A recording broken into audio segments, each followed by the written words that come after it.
समिति पाली द्वारा संचालित ऑनलाइन कक्षा में सभी भैया बहनों का स्वागत है। प्यारे भैया बहनों, आज हम प्रथम परख के बाद में फिर एक बार ऑनलाइन शिक्षण से जुड़ रहे हैं। इसके अंदर हम अध्याय नए साम्राज्य और नए राज्य के बारे में पढ़ेंगे, जिसके अंदर हम ये देखने जा रहे हैं किस प्रकार से राजा महाराजाओं के साम्राज्य के अंदर किस प्रकार की व्यवस्थाएं थी, किस प्रकार की शासन की व्यवस्थाएं थी और किस प्रकार के निर्माण के कार्य उस समय स्थापित होते थे। स्थापत्य कला किस प्रकार से चरम पर थी, इसके बारे में भी हम जानकारी करेंगे। हमने जो पहले टॉपिक लिया है उसके अंदर ईंटों और पत्थरों की इमारत है। हमारे शिल्पकार की कुशलता स्तूपों जैसी इमारतों में देखने को मिलती है। स्तूपों का आर्थिक अर्थ पीला होता है। हालांकि स्तूप विभिन्न प्रकार के थे, कभी गोल, कभी लंबे, कभी बड़े छोटे, इस प्रकार से हुआ करते थे।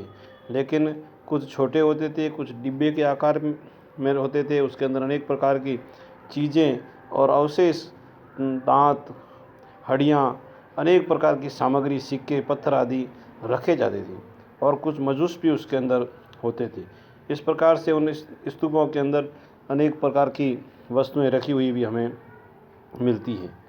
स्तूप की अगर हम बात करें, प्राय स्तूपों के चारों ओर परिक्रमा करने के लिए एक वृत्ताकार पथ बना होता था, जिससे प्रदक्षिणा पथ भी कहते थे। इस रास्ते को एलिंग से गिर दिया जाता था, जिसे वेदिका कहते हैं।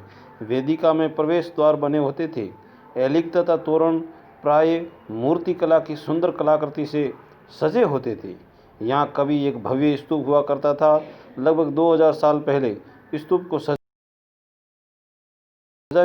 उकेरे होते थे। अनेक प्रकार के चित्र पत्थर की शिलाओं के ऊपर उकेरे जाते थे। कुछ गुफाओं के भी उदाहरण उस समय मिलते हैं। कई बार पहाड़ियों को काटकर बनावट नुमा गुफाएं बनाई गई थी। उन गुफाओं के ऊपर मूर्तियों के चित्र भी उकेरे गए थे। गुफाओं के अंदर भी अनेक प्रकार के चित्र बना करके उस समय की जो व्यवस्थाएं स्थिति थी, उस समय जो पूजा करने का तरीका था, वो जानकारी हमें मिलती है। भगवान विष्णु, शिव, दुर्गा माता आदि देवताओं के बारे में भी उस समय के चित्र बने हुए हमें प्राप्त होते हैं और उनसे हमें ये भी जानकारी प्राप्त होती है कि किस प्रकार से उस समय धार्मिक व्यवस्थाएं थी, किस प्रकार अनुष्ठान किया जाते थे और उस पूजा करने का तरीका क्या था। वो सारी बातों की जानकारी उस समय की इस व्यवस्थाओं से, इन गुफाओं के अंदर से और उनके ऊपर लिखे हुए लेखों से, उनके द्वारा बने हुए चित्रों से ये सारी जानकारी भी हमें प्राप्त होती है। अब इसके अंदर कुछ अभ्यास के प्रश्न भी है। प्रदक्षिणा पथ किसे कहते हैं, इसका आपको उत्तर देना है। दूसरा है, मंदिरों का सबसे महत्वपूर्ण भाग कौन सा होता था। और तीसरा, इन मंदिरों में कौन कौन से देवी देवताओं की पूजा होती थी। ये सारे उत्तर भी आपको